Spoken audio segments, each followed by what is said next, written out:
The Abbott and Costello program brought to you by Camel, the cigarette that's first in the service.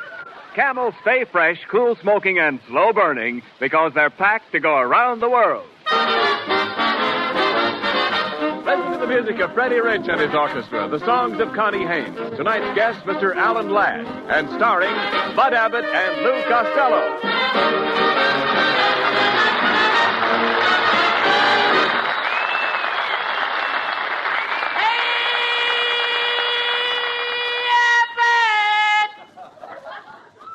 Why am I rich? I'm rich. What do you mean? Ooh, I'm a millionaire. Calm down, Costello. What's this yelling all about? What do you mean you're a millionaire? Well, it's true, Abbott. My Uncle Oscar just died and left me all his money in his will. You mean you're his beneficiary? Yeah, because...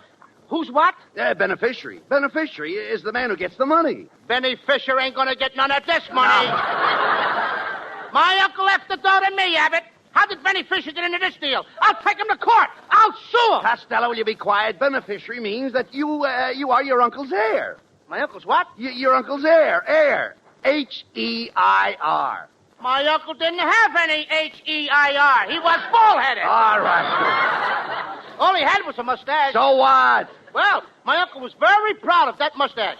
Every morning, he used to cover it with toothpaste. So why did he cover his mustache with toothpaste? Well, so he could kiss his wife. Toothpaste. I mean toothpaste. Why did he do that? You have your S teeth in, haven't you? Yes. I brought him along. Ladies and gentlemen, we will start back again. Why did he cover his mustache? It with toothpaste. Toothpaste. Now, let's have it. Go ahead. Why did he cover his mustache with toothpaste? Yes. So he could kiss his wife goodbye and brush her teeth at the same time. Oh. Come on. Now, this whole thing is ridiculous. For one thing, how do you know your uncle left this money? Oh, I just got this telegram from my uncle's lawyer. I'm going to read it. Go ahead, read Dear it. Lou Costello, your Uncle Oscar has just died and left you $1 million. Thanks for your past favors. How do you like that, Abbott? I'm rich. I'm going to take everybody out and buy them a multi-milk. A multi-milk? Yeah, because I'm a multi-millionaire. Oh, don't be crazy. And by the way, Costello, you never told me about your Uncle Oscar. Where did your uncle live, Costello? Oh, he lived in England. Everybody knew my Uncle Oscar in England. He used to walk around with a pocket full of shillings. Shillings? No pence? Sure he had pence. What do you think, he can walk around in his underwear?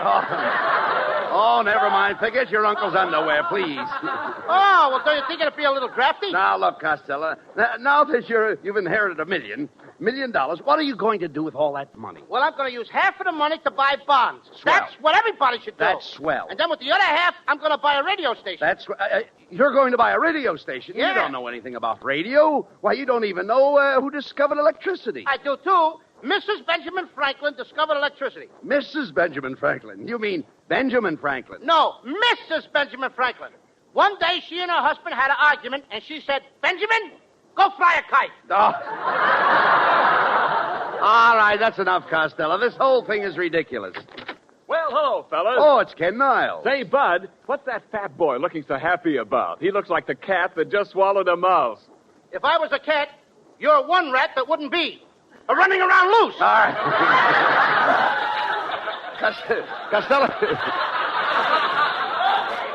Costello just got some good news, Ken. His uncle left him $1 million, and he is going to buy a radio station. And what's more, Niles, I'm going to be the head announcer on my program. You're going to be the head announcer? Costello, you can't become a head announcer overnight. Well, I've been hammering away for years to be a head announcer. You look like a hammerhead. Now, quiet, Costello. Niles is right. An announcer must have an education. You can't even read or write. Well, maybe not, but I spell. You certainly do. I said spell. Everybody's reading wrong. Now, go ahead. You give me any word at all, and I'll spell it. Okay. Spell Mississippi. State or river? River. Huh? River. River? Yeah. R-I-V-E-R. River. Come on, Costello. Don't try to crawl out of it. Spell Mississippi. Okay. Mississippi. Yes. M-I-Ping, S-S-I, Ping, S-S-I, Ping, P-P-I-Ping. Hey, wait a minute. Wait a minute. What's the ping for? I was dotting the I's. Oh. This is the silliest thing I ever heard of. Why, Costello, my lovely wife would make a better announcer than you would. Your lovely wife? That old umbrella had her face lifted so many times she's too tall for the microphone. Oh, I I heard that remark, Costello, and I want you to know that I have never had my face lifted. They started to lift it, but when they saw what was underneath, they dropped it again. You must excuse Costello today, Mrs. Niles. He's all excited. He just inherited $1 million, and he's buying himself a radio station. Oh, that sounds just like him, the stingy, fat plutocrat. He wouldn't think of buying anything for his friends. I wouldn't say that, Mrs. Niles. I'm going to buy you a lovely present. A nice red fire extinguisher that will last you 100 years. Oh, I don't expect to be here for 100 years. That's all right. Where you're going, you can take it with you. Now, wait a minute, Costello. The nicest present you could give Mrs. Niles is a chance to try out for that announcing job on your new station. Now, why not have a little contest to see who is the fastest reader? That's right, Costello. After all, it's speed that counts in announcing. And my lovely wife and I challenge you to a contest. Now, that's fair enough. All right. Mrs. Niles, you will be number one. Oh, thank you very much, Mr. Abbott, and I shall certainly do my best to win this contest fairly and conduct myself as a lady. That's splendid, Mrs. Niles. Now, Ken, you're number two. Thank you very much, Bud, and I certainly can do my best to win this contest fairly and conduct myself as a gentleman. Good, good. And now, Costello, you will be number three. I thank you, Mr. Abbott, because I don't know the whole thing is my program is my announcer, too. Now. I didn't understand what you said, Costello. Well, did you hear what the other said? Yes. All right, now let's go. You will each recite Mary Had a Little Lamb. Now, when I call your name, you start. When you hear the bell, you stop. And don't forget to take a great, big, deep breath. All ready now? Mary had a little lamb. No. Wait a minute. I'll call out the names. Not you. No, not you. All right. Mrs. Niles. Mary had a little lamb, fleece white stone. Everywhere that Mary went, the lamb was sure to go. It followed her to school one day. Ken Niles. Mary had a little lamb, fleece white as snow, and everywhere the Mary went, the lamb was sure to go. Followed her to school one day, which was... Luke Costello. Mrs. Niles. I didn't have nothing to say yet. Mrs. Niles. Mary had a little lamb, fleece white as snow, and everywhere that Mary went, the lamb was sure to go. It followed her to school one day. Which was... Ken Niles. Mary had little lambs, fleece white as snow, and everywhere the Mary went, the lamb was sure to go. Followed her to school one day. Luke Costello. Mrs. Niles. Mary had a little lamb, fleece white as snow, and everywhere that Mary went, the lamb was sure to go. Ken Niles. Mary had little lambs, fleece white as snow, and everywhere the Mary went, the lamb was sure to go. Luke Costello.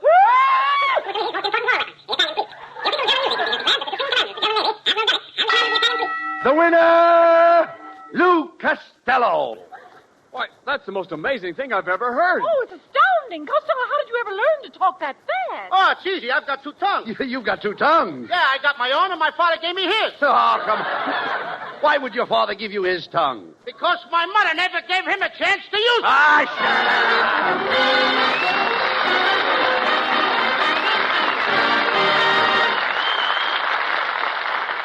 Closest to our major bases to Japan is Dutch Harbor on Unalaska Island in the Aleutians. To Americans at Dutch Harbor, to United States bases and outposts throughout the world, go Camel cigarettes. By the million, by the ton.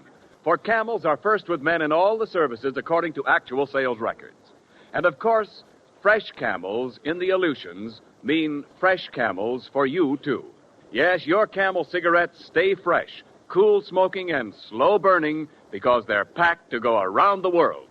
Today, more people want Camels, both at home and overseas. More people want the fresh cigarette, the cigarette with more flavor. So remember, if your store is sold out, Camel cigarettes are worth asking for again. A-M-E-L-S. Camel cigarettes. Camel standard of costlier tobaccos is the same for soldier, for civilian, anywhere in the world.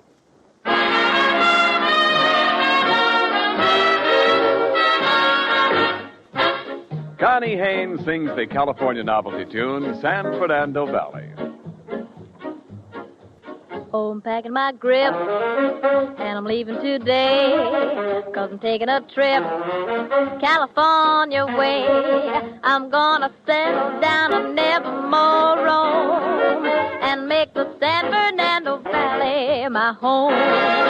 I'll forget my sins, I'll be making new friends, where the west begins and the sunset ends, 'cause I've decided where you truly should be, and it's the San Fernando Valley for me. I think that I'm safe and Satan, he will be waiting when my lonely journey is done. And kindly old Reverend Thomas made us a promise He will make the two of us one. So I'm hitting the trail to the cow country. You can forward my mail, care of RFD.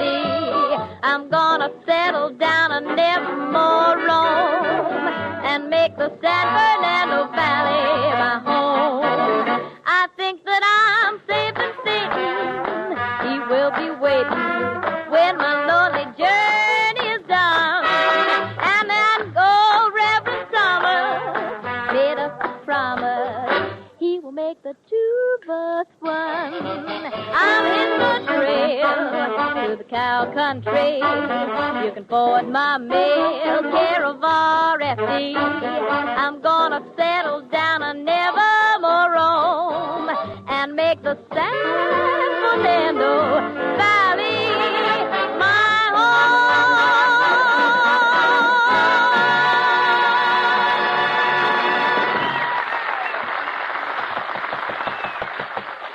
Come in.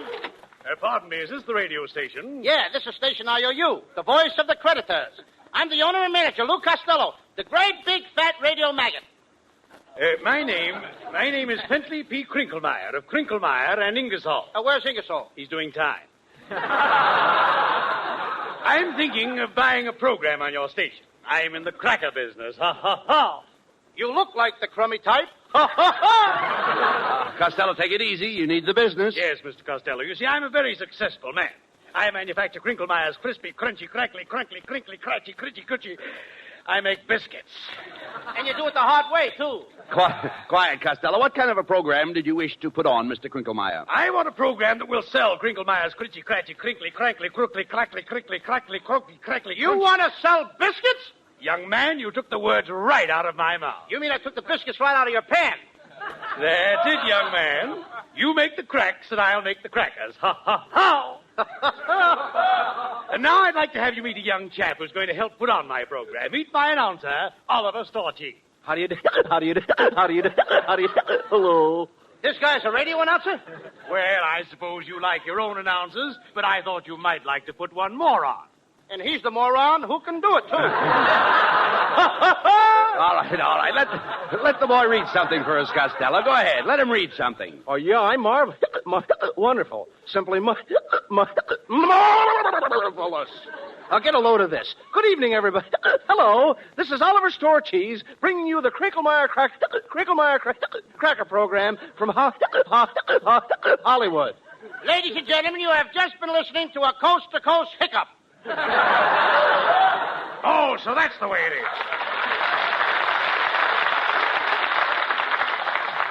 Come, Oliver. We'll take our business elsewhere. Ha, ha, ha. All right. Costello, listen, that's no way to run a radio station. You're chasing all the customers away. All right. Just a minute. I'll open the door. Never mind. I'll walk through it. Costello, look who it is, that famous killer, Alan Ladd.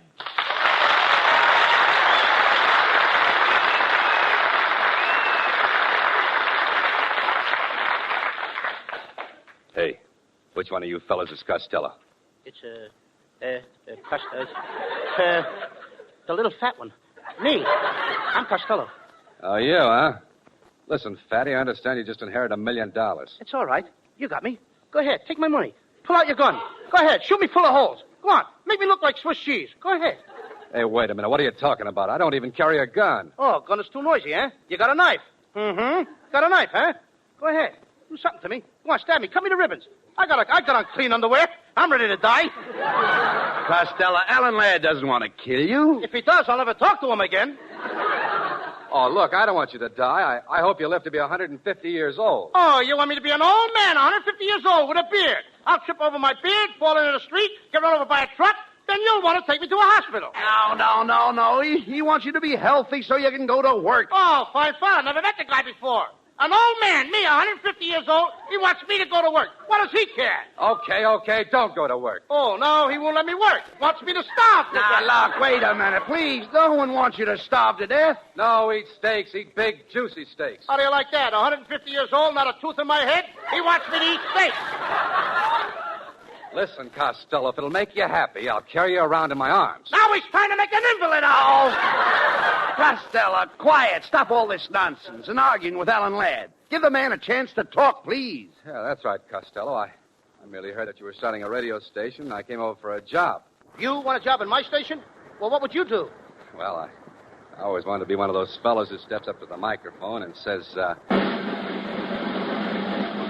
Men, a new shaving cream has hit the market. It is called Reverso. Reverso does the way with shaving of any kind. It makes the whiskers grow inside your mouth. All you have to do is bite them off. Remember Reverso. Spelled backwards, it reads Azerva, which makes it harder to remember. Say, Costello, this Alan Ladd is pretty good. Yes, not bad for a lad. Hey, listen, but I think his voice is a little... I think his voice is a little too loud. Try it a little farther away from the microphone, Alan. Oh, you mean like this? No, you're still too close. Step back a little farther. Well, how's this, Costello? No, step back just a little farther. Oh, but I'm up against the wall now. Oh, you are? Well, open up those French windows and step out on that balcony. Okay.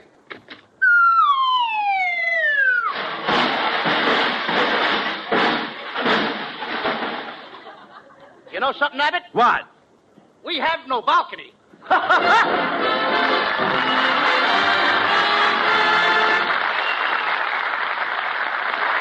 Now the flying trapeze broke and left the daring young man as flat as a pressed pleat.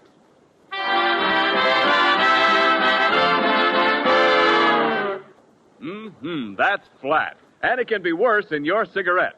If wartime flatness is spoiling your smoking, get Camels for more flavor. Yes, if you're looking for a cigarette that won't go flat no matter how many you smoke, get Camels for more flavor. Expert blending of costlier tobaccos gives Camel cigarettes that extra flavor. It helps them to hold up, keep from going flat, no matter how many you smoke. Double check that for yourself in your taste and throat. Your T-Zone proving ground for Camel's rich extra flavor and smooth extra mildness. And remember, Camel cigarettes stay fresh, cool smoking, and slow burning because they're packed to go around the world. C-A-M-E-L-S. Camel cigarettes. They're first in the service. They've got what it takes.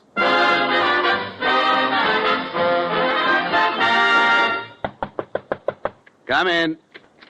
Well, hello, boys. How's the radio business? Hey, Abbott, it's Alan Ladd. What are you doing back here, Alan? I thought I got rid of you when you fell off the balcony. Didn't you get hurt? No. Fortunately, I was wearing my light fall suit. Ha, ha, ha. You need me around here, Costello. Your audience is crying for new blood. And in a minute, they're going to get it. Your blood. All right, Costello. Why don't you listen to Alan? He may have some good program ideas to improve your station. Well, certainly, Costello. I've written lots of dandy programs. Why don't we try out a few of them? For example, those all-night record shows are very popular. You fellas help me out and we'll try one right now, huh? Well, what are we waiting for? Let's listen to the music.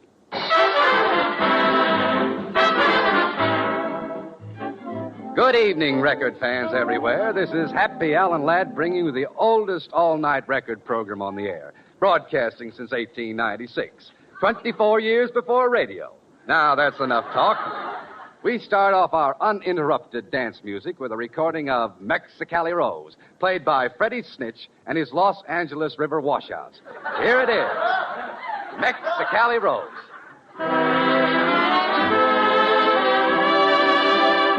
This number is being played for Fred and Mabel, Cecil and Rodney, Becky, Fanny, Pauline, the boys at Schmetnick's Pool Hall, the shut-ins at Alcatraz, and Poopsie.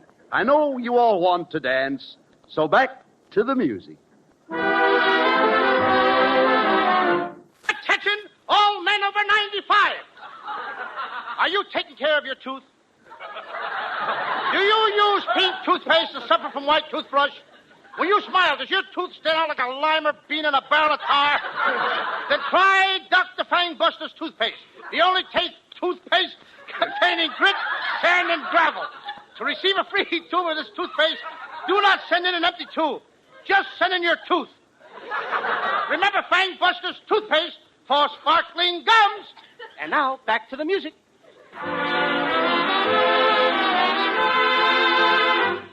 And I want to interrupt the music for a moment to tell you that you're dancing to Mexicali Rose.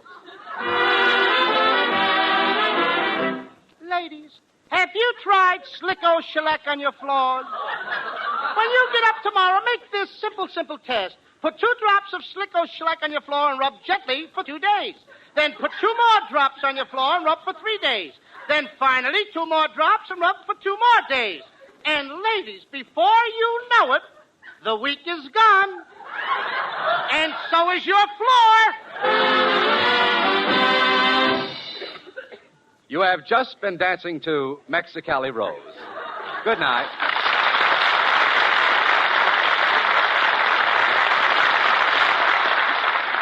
Say, Alan, that was great. Yeah, they were, Alan. Got any more of those kind of programs? Well, I've got a great story for your daytime program. It's all about a young girl and her problems. You want to hear it? That sounds good, Costello. Freddie Rich, let's have the theme music.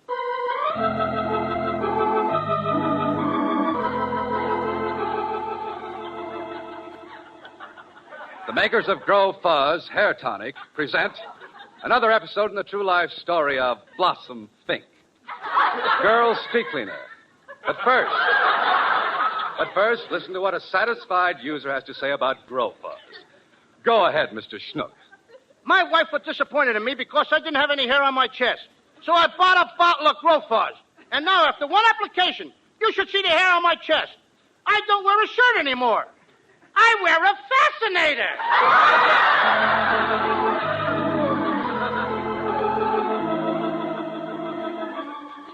And now, back to Blossom Fink, girl street cleaner. It seems like only yesterday that poor Blossom drank potato bug spray, thinking it was orange pico. But don't worry, folks. Blossom's all right now. The police gave her the 3rd degree and pumped it out of her. In the meantime, Blossom's friend Harvey went to the general store to meet Squire Prindle to inquire about Larry, who had received the tragic letter from Mrs. Philpott's nephew, Eustace, who had told her of the split-up between Bernice and Fitzroy. Now, while this was happening, the butcher's son Herman spied Charlie and Julius leaving Mrs. Greystone's house with Myrtle and Phoebe and quickly rang the fire alarm. Naturally, Blossom was a little confused by all this, and so am I. But as we look in upon Blossom this morning, she and her husband are having breakfast.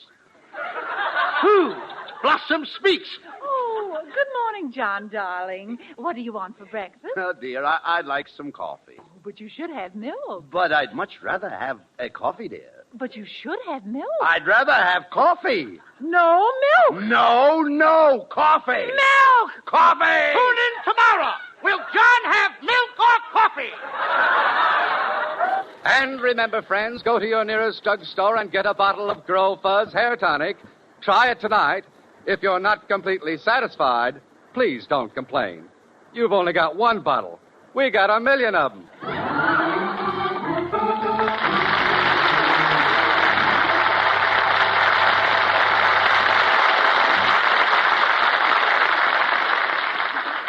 Costello, that's the greatest radio story I've ever heard. You're right, Abbott. Hey, look, Alan, I'll buy the whole works from you. What do you say? Okay, Costello. That'll be $10,000. Cash on the barrelhead. And I'm just the barrelhead that's got the money. Now, Alan, just listen to this telegram. I want to show you that I really got a lot of dough. Now, get it. Dear Lou Costello, your Uncle Oscar has just died and left you $1 million. Thanks for your past favors. Hey, wait a minute. Let me see that telegram. Okay. Oh, I thought so. You read it wrong. Oh, no. You haven't got $1 million. You haven't got a cent. What do you mean? Here, I'll read this telegram for you. Dear Lou Costello, your Uncle Oscar has just died and left you. 1 million thanks for past favors. Costello, did you hear that? Did I hear that? And I just thought of something else that's wrong with that telegram. What's that? I ain't got no Uncle Oscar. Ah, get out of here!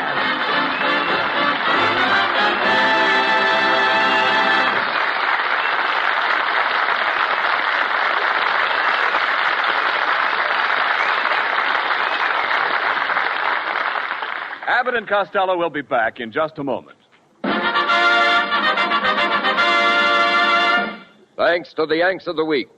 Tonight we salute 23-year-old Marine Captain Harold Siegel of New York City, one of 2 Corsair pilots who attacked a formation of 40 Japanese planes. First he shot a Zero's tail off, and then his companion, following through, with 4 Japs firing at him, he dove and blew up another, continuing on down to smash a third. Now under fire from about 10 enemy fighters, Captain Siegel's plane was shot to pieces, but he stuck with it and plunged into the water. Next morning, he was rescued by a destroyer. In your honor, Marine Captain Harold Siegel, the makers of Camels are sending to our Marines in the Pacific 300,000 Camel cigarettes.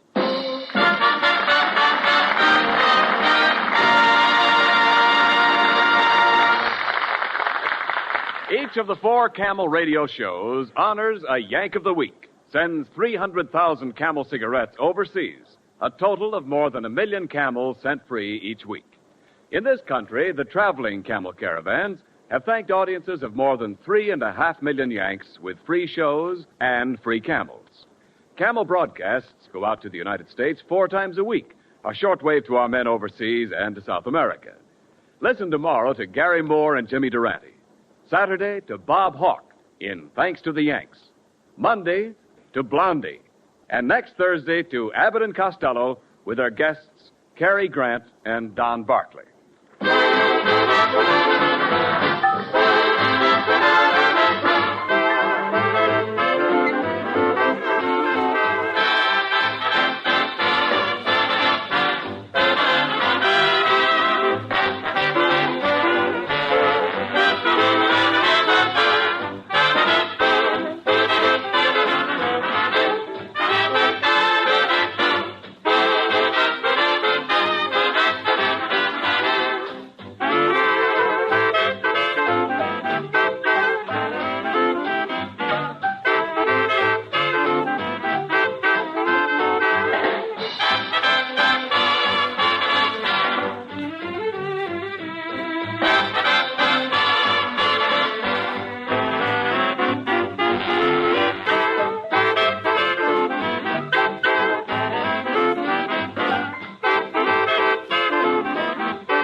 Abbott and Costello with the final word.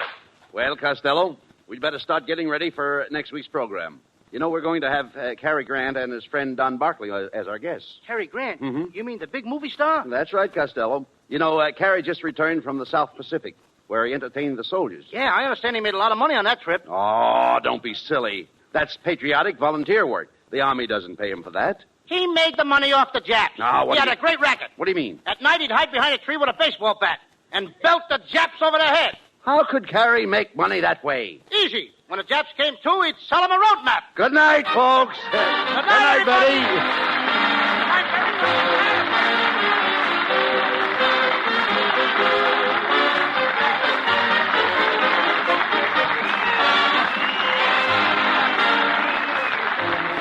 Be sure and tune in next week for another great Abbott and Costello show with our special guests, Cary Grant and Don Barclay.